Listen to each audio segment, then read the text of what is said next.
Morning guys. So as promised in my previous video about Nintendo updating their official firmware to 14.1.0, Atmosphere have been hot on the heels of that and managed to update Atmosphere as well to support it. So if you did accidentally update or you were waiting for an update, then your time has come and you can update safely, and as long as you have the latest Atmosphere installed. So as with any update to Nintendo, if you're updating your Switch, always do Atmosphere first, because Atmosphere will cover all the previous firmwares as well. So if you have this one, you can stay on your previous version or you can update to the newest version, either or. So make sure you get this.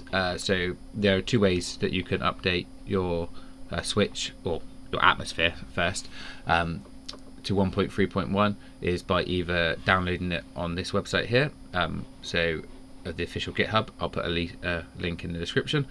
Scroll down and download the zip file and copy it over to your SD, the root of your SD card, overwriting any files that already exist, or use the all-in-one updater. So I just double checked on my Switch and it is on the all-in-one updater, because basically the all-in-one updater just links back to this GitHub page and gets it from here for you, unzips it and copies it over to your SD card. All a lot better than popping your SD card out, booting off your Switch, reusing your RCM loader and all that. I highly recommend using the all-in-one updater to update to Atmosphere first. Then you can either update your Switch if you want or not, but you've got the latest Atmosphere. Always have the latest Atmosphere just in case. There's no reason not to. So I've had a little look through the notes here, and really we only care about one, maybe two, and the main one is the support for 14.1.0, because we might have accidentally updated, or we've been waiting to update for whatever reason, and it says minor underhood improvements. I have, like I said, I've always said on this channel, I'm very much a novice myself.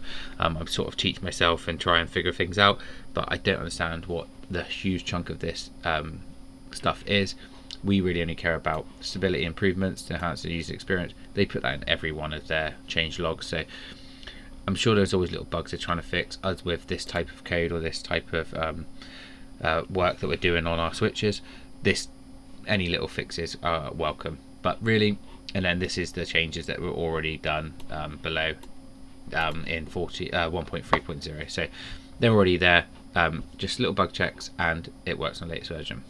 Like I said, real easy to do, all-in-one updater, or download and copy over to your SD card, whichever one you want. Make sure you do that before you update your Switch, though, because if you update your Switch, you're going to have to use your SD card. It's not the end of the world, really, because you can just turn off your Switch and plug it in, but it's just a bit more smoother and streamlined if you do Atmosphere first.